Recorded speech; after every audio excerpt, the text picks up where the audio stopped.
देखिए जीएसटी का जो दिसंबर महीने का जो कलेक्शन है कि जब से जीएसटी शुरू हुआ तब से अब तक का सबसे हाईएस्ट कलेक्शन है। 1,15,000 करोड़ से ज़्यादा का कलेक्शन है। तो इसके हम लोगों ने जो एक अंदाज़ लगाया है उसका एक मुख्य कारण ये दिखता है कि इकोनॉमी तो एक रिकवरी पाथ पे है और थोड़े से अब ज़्यादा गति से अब हमारा इकोनॉमी रिकवर कर रहा है। और दूसरा एक जो और कारण है कि हम लोगों ने पिछले कुछ महीनों में सिस्टम लेवल पे काफ़ी हमने जो चेंजेस किए जिसके कारण कि कुछ जो लोग कुछ ज़्यादा इनपुट टैक्स क्रेडिट लेते थे उन पे कुछ रोक लगी है और जो लोग हमारे सिस्टम को मिसयूज़ कर रहे थे उन पे कुछ रोक लगी है। और अब हमारे पास अलग अलग एजेंसीज़ के डेटा हमारे पास है। जैसे इनकम टैक्स में किसी ने अगर अपना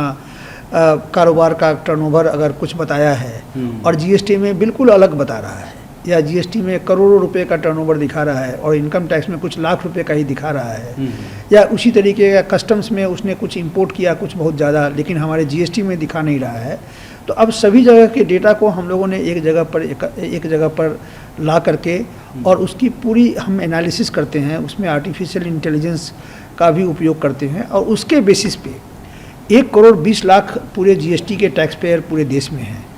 और उसके बाद से हमने कुछ 15-20 हज़ार ऐसे लोगों को आइडेंटिफाई किया है जिसमें हम ये देखते हैं कि काफ़ी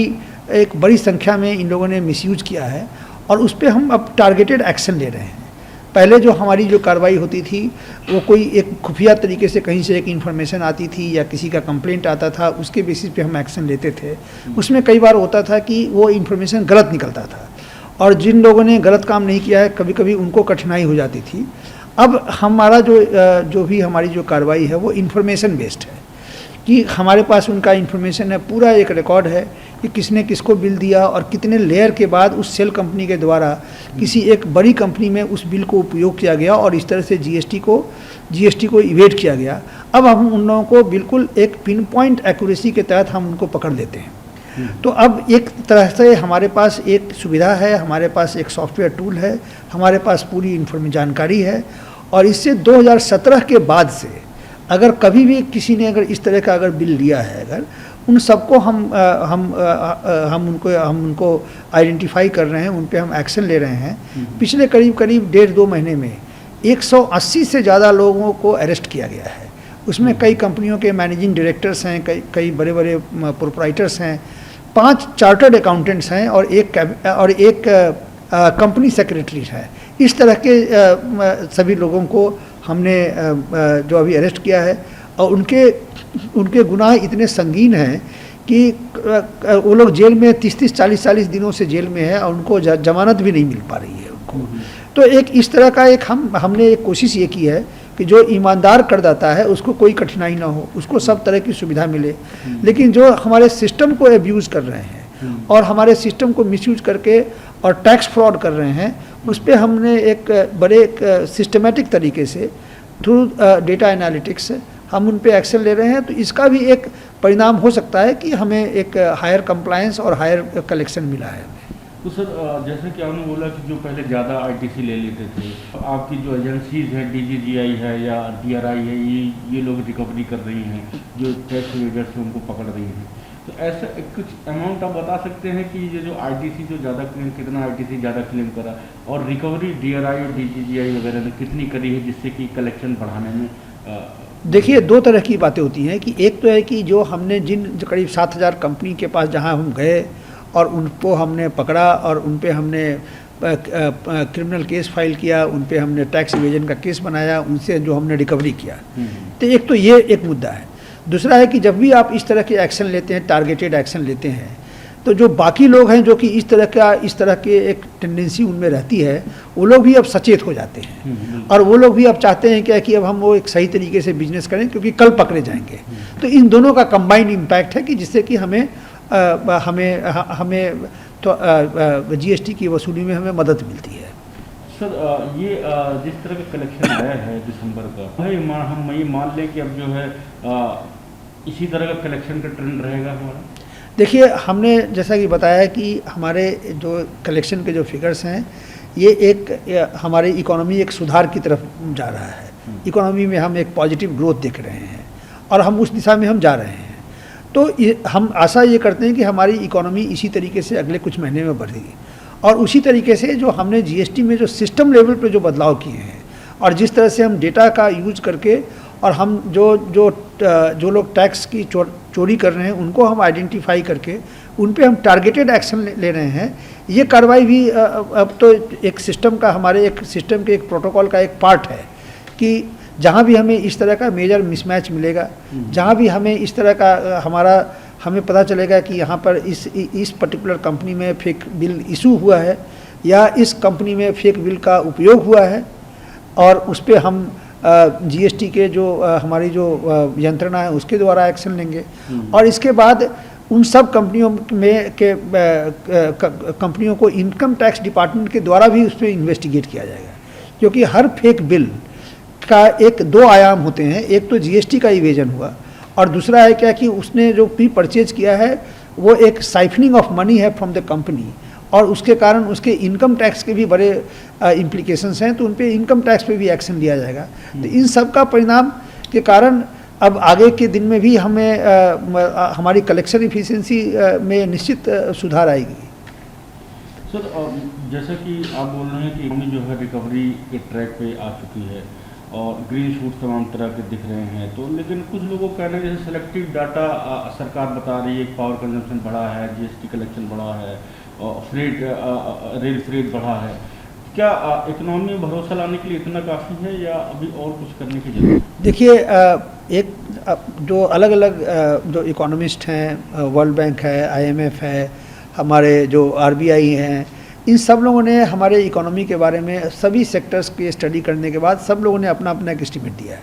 सभी अगर एस्टीमेट्स को देखें, एग्जैक्ट नंबर में थोड़ा बहुत आगे पीछे हो सकता है, लेकिन एक ब्रॉड एक ट्रेंड हम दिख रहा है कि जितना कंट्रैक्शन हम पहले एक्सपेक्ट किया जा रहा था आज से 4-5 महीना पहले, उसके अनुपात में अब कंट्रैक्शन कम होगा और इस साल हम थोड़ा सा उससे बेहतर रहेंगे हम। तो ये एक कॉमन थ्रेड सभी में एक आ रहा है और ये सब कोई एक दो सेक्टर या एक दो एजेंसी ने नहीं किया है, ये सब बड़े स्पेशलिस्ट बॉडीज़ हैं, उनके बेसिस पे ये सब एनालिसिस करके ही हम लोगों ने किया है इस पर।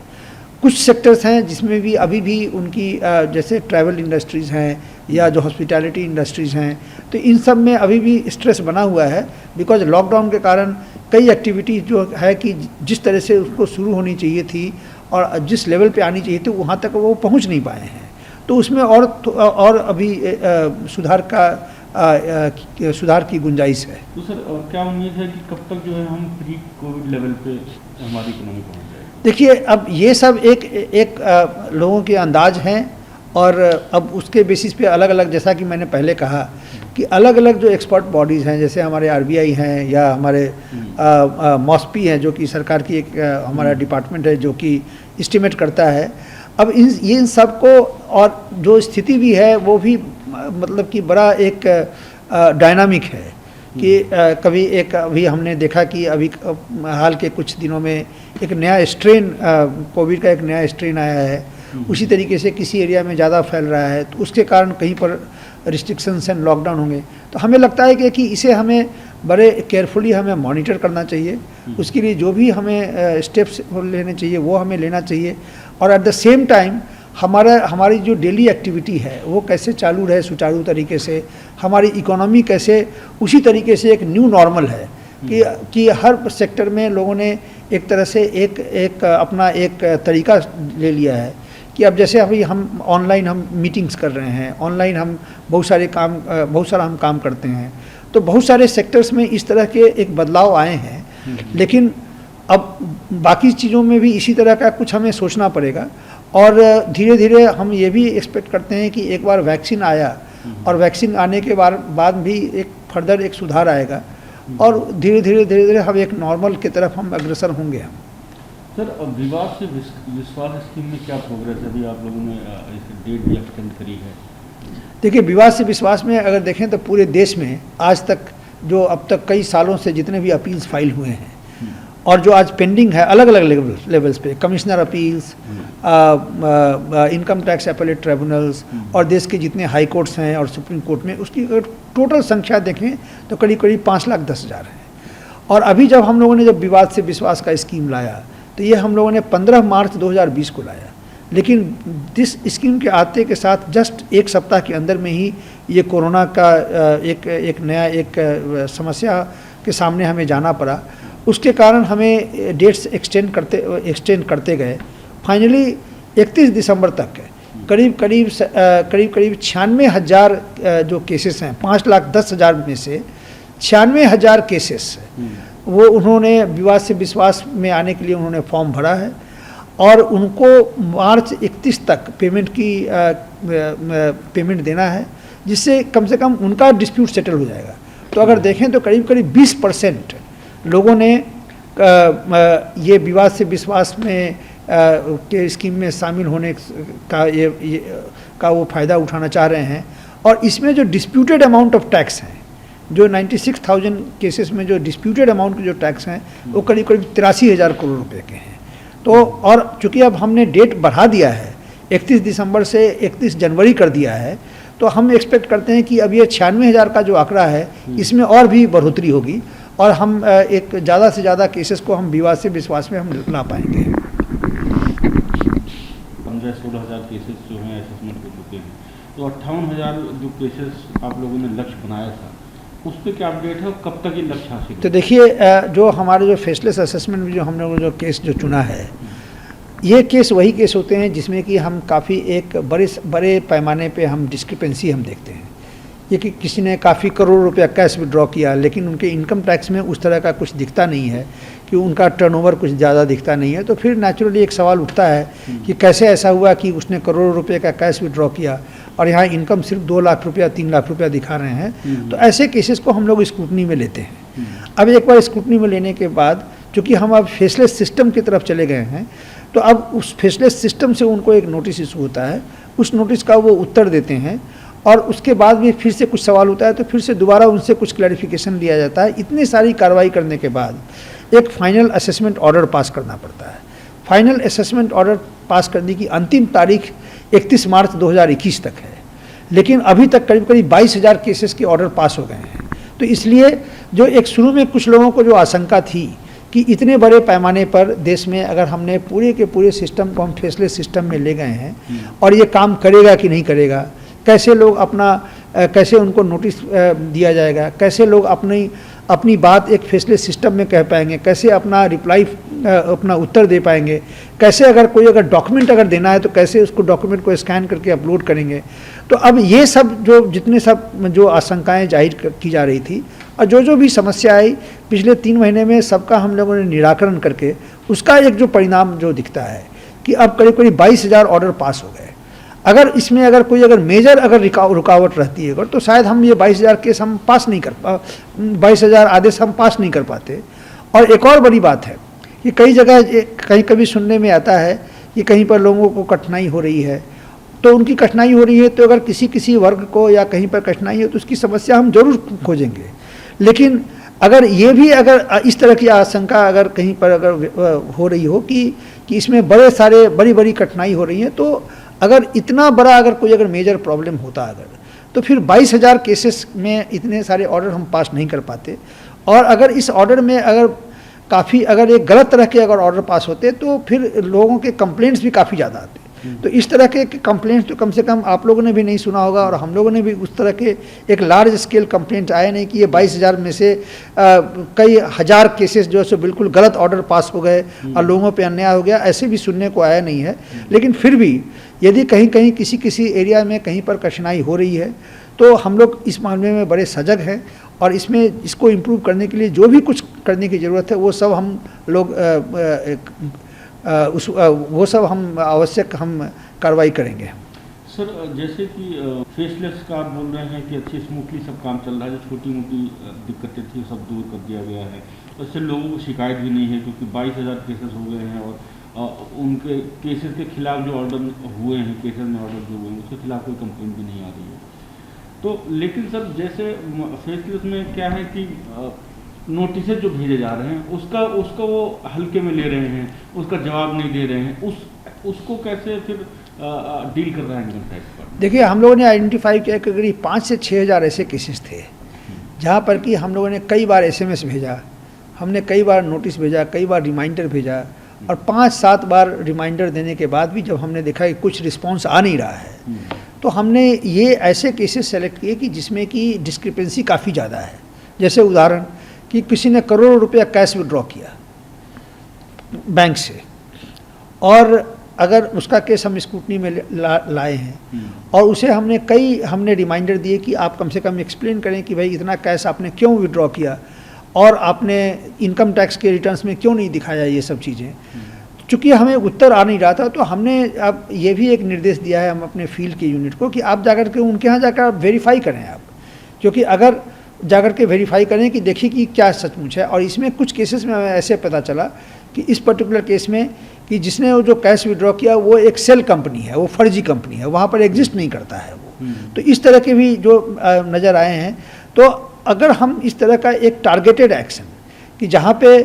अगर हमने नोटिस दिया, अगर टैक्स पेयर ने ऑनलाइन रिप्लाई टाइम पर दे दिया तो तुरंत हम ऑर्डर पास कर देते हैं। लेकिन अगर इनकम टैक्स के इस नोटिस के फेसलेस सिस्टम से नोटिस के बाद अगर बार बार रिमाइंडर दे करके अगर कोई उत्तर ना दे, तो 1-2 जेन्युइन केसेस को छोड़ दे जाएं, तो बाकी तो लगता है कि कहीं पर एक किसी तरीके से एक जो ये इनकम टैक्स का जो कार्रवाई है उसको एक अवॉइड करने की एक कोशिश है। तो उसके बारे में भी डिपार्टमेंट सजग है, और इसके बारे में भी हम यही इंश्योर करेंगे कि इस तरह के जो अगर कोई सिस्टम्स हैं जिसको कि लोग मिसयूज़ कर रहे हैं,